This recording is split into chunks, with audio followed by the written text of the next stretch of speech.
Class 10 के सभी students को मेरा स्वागत है मेरे यूट्यूब चैनल पर। और आज पहले की तरह बता चुके हैं कि दिसंबर में जो प्रथम सावधिक एग्ज़ाम होना है ना, वो ऑब्जेक्टिव लिया जाएगा। सभी सब्जेक्ट का ऑब्जेक्टिव प्रश्न रहेंगे, वैकल्पिक रहेंगे। एक प्रश्न पर 4 ऑप्शन रहेंगे, उसमें एकमात्र आंसर सही रहेगा, आप उस पर टिक लगाएंगे। OMR शीट भरने के लिए दिया जाएगा, तो OMR शीट को ला करके भी हम एक बार दिखाएंगे कि उस पर किस प्रकार हमको फिल करना है, भरना है। सो फिलहाल अभी साइंस का तो सारे का आंसर हम दे चुके हैं, जारी कर चुके हैं। और अभी हम मैथमेटिक्स का सेट 1 देखने जा रहे हैं, मॉडल सेट 1।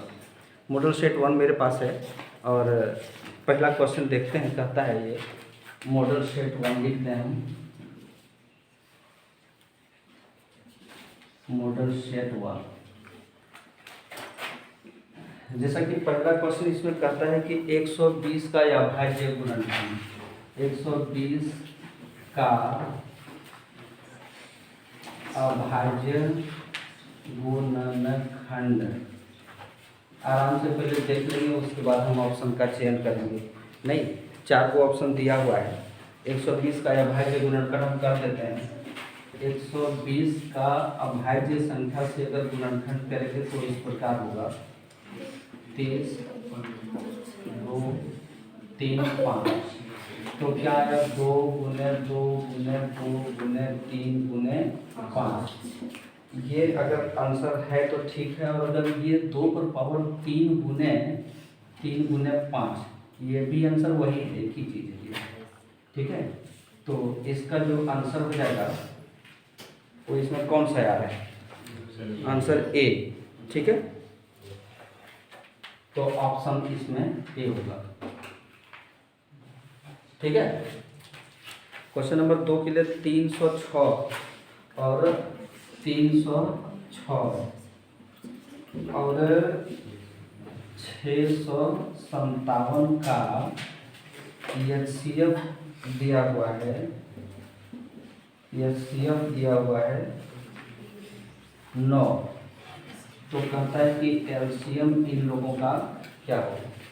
पता होना चाहिए कि हम एक फार्मूला बताए थे क्या, कि LCM into HCF is equal to दोनों संख्याओं का गुणनफल। ठीक है, LCM फाइंड करना है। LCM 9 इंटू LCM कर देते हैं और ये 306 गुने 657, सही है ना? हम यहीं से इसको अगर कटा दें तो 9 या 27, 9 चौके 36। तो LCM इज इक्वल टू 34 गुने 657।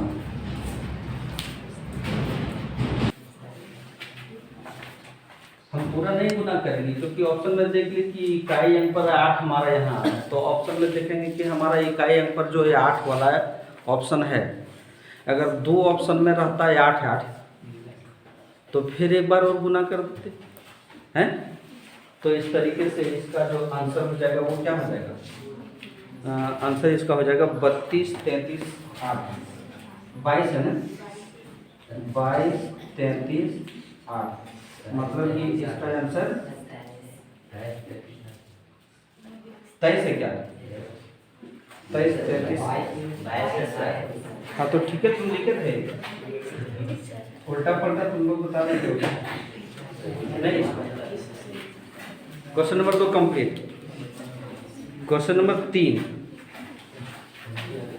इसको मिटा देना चाहिए। देखो, क्वेश्चन नंबर 3 में कहते हैं कि 15 और 25 का HCF, 15 और 25 का, अच्छा ये 15 और 25 का HCF हम यूक्लिड विभाजन प्रमेयिका के द्वारा निकालें या भाग विधि द्वारा निकालें या अभाज्य गुणनखंड विधि द्वारा निकालें, कोई दिक्कत नहीं है, कोई कंडीशन नहीं दिया हुआ, ऑब्जेक्टिव है ना। तो हमारी हमारा जिसमें ज़्यादा पकड़ है उसी को लगाएंगे। जानते हो ना, एक ये भी है तुम्हारा भाग भी दिया हुआ है क्या, तो ये 15 क्या बचेगा 10, और यहाँ पर 15 होगा, एक बार क्या बचेगा 5। अब यहाँ पर 10 करो 2 बार, ठीक है, अब ये कट गया, तो HCF इक्वल टू क्या आया 5। ऑप्शन कितना है इसका ए, तो इसका जो आंसर हो जाएगा वो ए, ठीक है। क्वेश्चन नंबर 4 में कहता है कि एक प्राकृतिक संख्या का अभाज्य गुणनखंड उसके गुणनखंडों के क्रम को छोड़ते हुए डैश होता है, अनेक होता है, अद्वितीय होता है, 2 होता है या 5 होता है। फिर से, एक प्राकृत संख्या का अभाज्य गुणनखंड, एक प्राकृत संख्या का अभाज्य गुणनखंड उसके गुणनखंडों के क्रम को छोड़ते हुए अद्वितीय होता है। चौथा का आंसर बी है, अद्वितीय, इसमें ऑप्शन हो जाएगा। क्वेश्चन नंबर 5 में कहता है ना कि जो शून्यांकों का योगफल दिया हुआ है, शून्यांकों का योगफल माने alpha plus beta is equal to √2, और गुणनफल दिया हुआ alpha beta is equal to 1/2, यही है ना। तो द्विघात बहुपद ज्ञात करने का, तो कहते हैं द्विघात बहुपद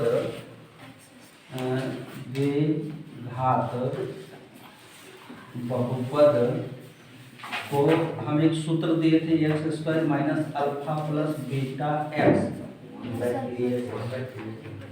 और 1/, यहाँ पर 1/3 है, सही बोला, हम 3 कर दिए यहाँ, सूत्र यही था ना, कंप्लीट।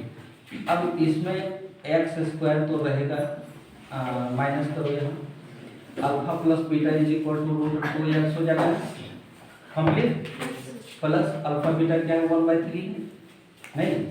अब इसका हम बोले थे कि एलसीएम ले लेना, 3x² माइनस 3√2x प्लस यहाँ 1 बचेगा, और यदि यहाँ शून्य रहता तो ये, क्योंकि ये शून्य की तो है, ये अगर इज इक्वल टू 0 रहता नहीं तो समीकरण बदल जाता, लेकिन यहाँ इज इक्वल टू 0 मानते हुए इस 3 को इधर 0 के साथ मल्टीप्लाई करेंगे तो हमारे पास वो 0 बन जाएगा, और इधर बच जाएगा 3x² 3√2x प्लस 1, यही तुम्हारा बहुपद है।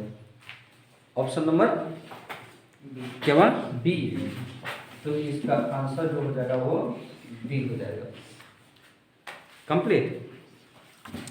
आते हैं क्वेश्चन नंबर 6 में। अरे क्वेश्चन नंबर 6 में कहता है कि ये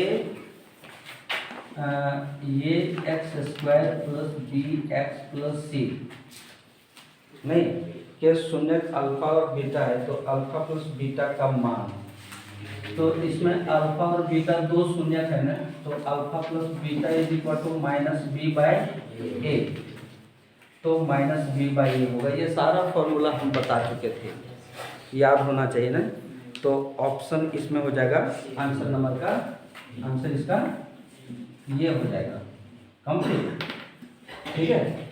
अब इसको भी बताए थे 7 नंबर में कि ये जो दिया हुआ है शून्यकों की संख्या ज्ञात करना है, px, शून्यकों की संख्या कितना होना चाहिए 0 है, बिल्कुल 0 होगा इसका, तो आंसर करो ए, इसका भी आंसर ए होगा। 8 नंबर में ये 2 चर वाले रैखिक समीकरण a1x plus b1y plus c1 is equal to 0, एक और कि a2x plus b2y plus c2 is equal to 0। तो इसमें कहता है कि यदि a1 बटे a2 इक्वल टू b1 बटे b2 नॉट इक्वल टू है ना c1 बटे c2, तो जानते हो ये समांतर होता है, और जब समांतर होता है तो कोई हल नहीं, बताए थे ना, तो कोई हल नहीं, आंसर इसका हो जाएगा सी, कोई हल नहीं। कंप्लीट। तो फिर हम क्वेश्चन नंबर 9 देखते हैं।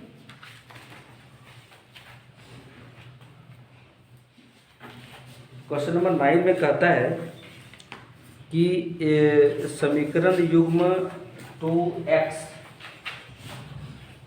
Minus 3y is equal to 0। ठीक है, क्वेश्चन को देखें और हम जानेंगे कि ये क्या होगा। ये समपाती है, प्रतिच्छेदी है, समांतर है या लंबवत है। नहीं तो क्या है कि 2/3 बराबर नहीं है -3/4। इसका मतलब ये है कि a1/a2 not equal to b1/b2। तो क्या होना चाहिए? प्रतिच्छेदी। ऑप्शन क्या है इसका? D B. अच्छा, डी को बी को डी सुन लेते हैं, बड़ा दिक्कत है ना। अभी भी हमको वो वाला याद है, बहुत बड़ा पर्व जो हुआ बहुत ही बड़ा पर्व खड़े हुआ। सी का मान ज्ञात कीजिए। ये भी क्वेश्चन एकदम इजी है। कहता है कि c x minus Y is equal to 2, शोरगुल नहीं करो, और एक है 6x minus 2y is equal to 4। तो इसमें कहता है सी का मान ज्ञात कीजिए। सी का मान ज्ञात करना है तो कौन भारी काम है, हम बता देते हैं ना कि यदि a1/a2 और b1/b2 में रिलेशन बनाते हैं, नहीं तो a1 तो c है और a2 6 है, और यहाँ -1 है और ये -2 है, बराबर नहीं होगा। ठीक है, ये माइनस माइनस कैंसिल हो गया। तो 2c is not equal to 6, तो यहाँ पर 3, c is not equal to 3 होना चाहिए। कितना है आंसर? Not equal to 3। हाँ, तो आंसर यही होना चाहिए।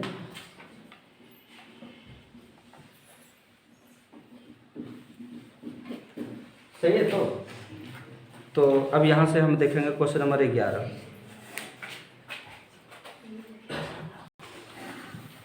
ये पहला समीकरण और ये दूसरा समीकरण। हम इसको x और y का मान ज्ञात कर सकते हैं।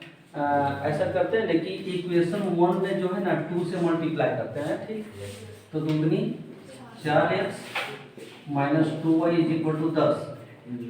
नीचे कुछ नहीं है, ये 2y इज इक्वल टू 4 कटेगा ना, 4 और 3 7x is equal to 14। x का वैल्यू देखो 2 होगा और y का वैल्यू अगर हम निकालेंगे तो इसी समीकरण में 2x minus Y is equal to 5, 2 into 2 minus Y is equal to 5, 2 में 4 minus Y is equal to 5। इसको उधर ले जाओ, 4 minus 5 is equal to y, तो y is equal to -1। Answer इसका कौन सा मिल रहा है? ए मिल रहा है। सही है। तो ठीक, क्वेश्चन नंबर देखो 12 में कहता है कि एक रैखिक समीकरण युग्म जिसका कोई हल नहीं होता वो क्या कहलाता है? समांतर है। अच्छा, असंगत होगा। यहाँ समांतर नहीं दिया हुआ, ऑप्शन असंगत दिया हुआ है ना, तो 12 का हो जाएगा बी, असंगत।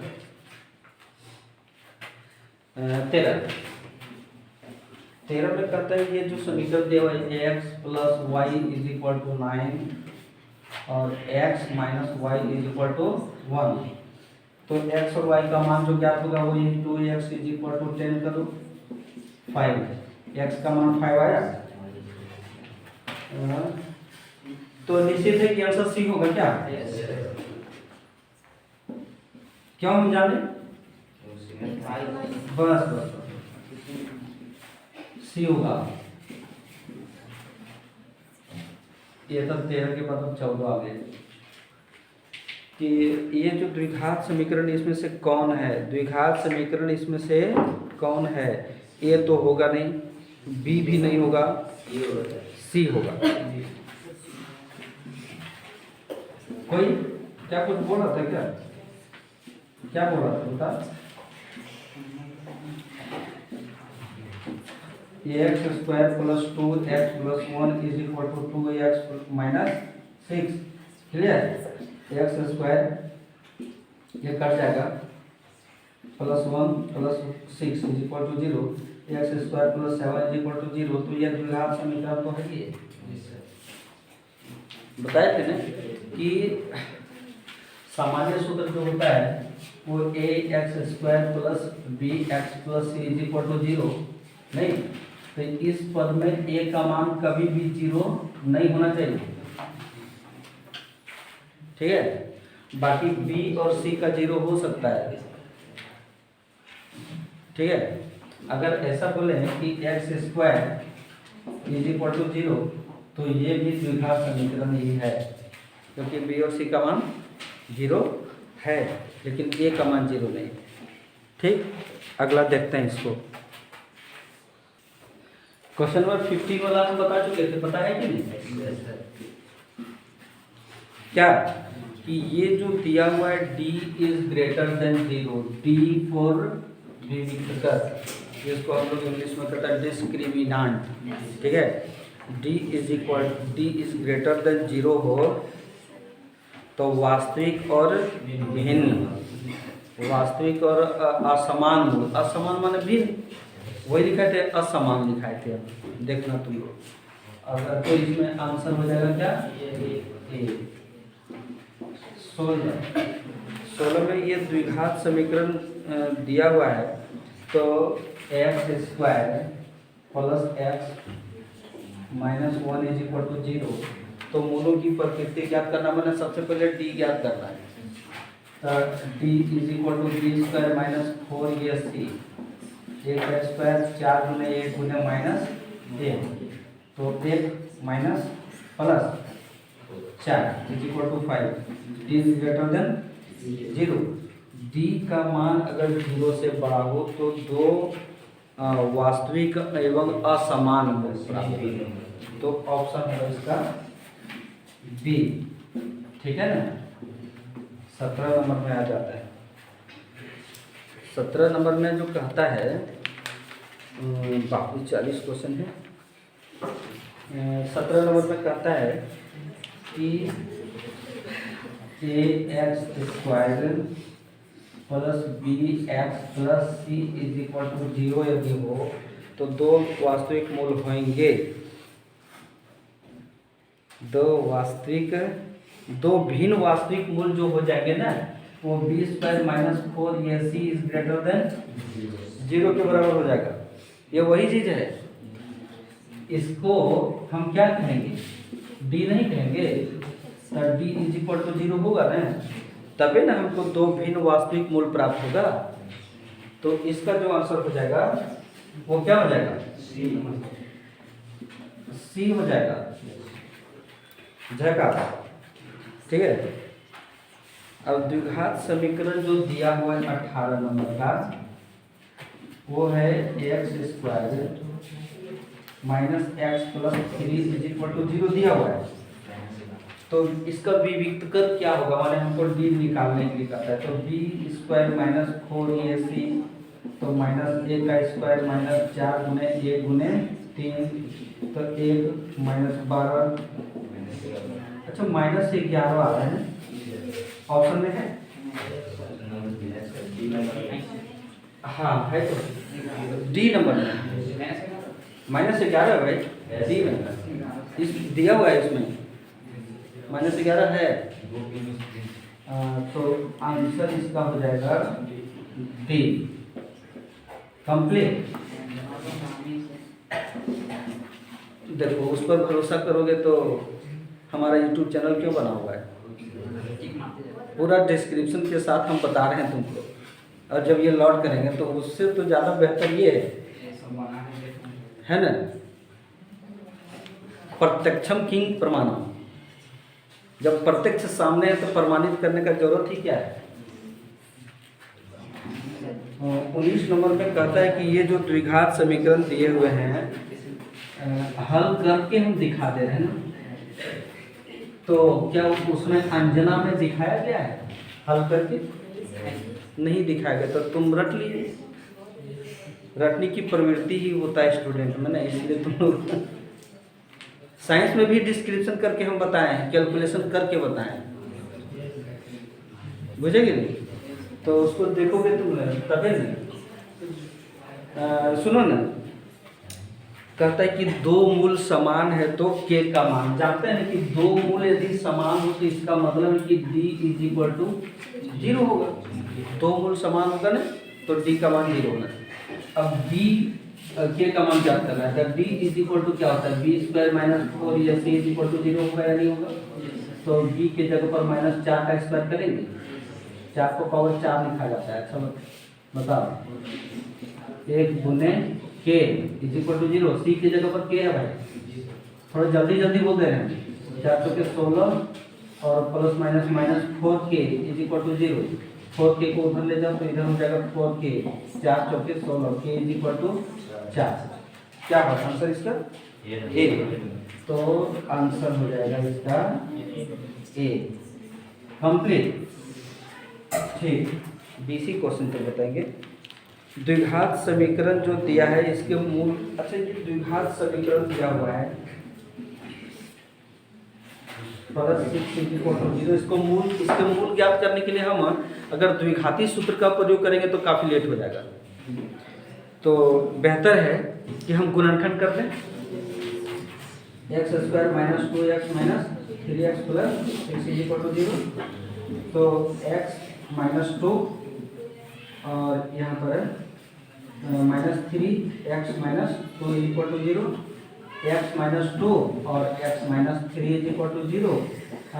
तो शॉर्ट में लिखते हैं ना, x इज इक्वल टू 2 और 3, तो तुम्हारे बुक में 3 और 2 भी होगा तो कोई दिक्कत नहीं है। बी नंबर का आंसर, इसका जो आंसर है वो है ठीक है। 20 नंबर तक का हुआ, बाकी 40 पूरा करेंगे हम, आज तो नहीं।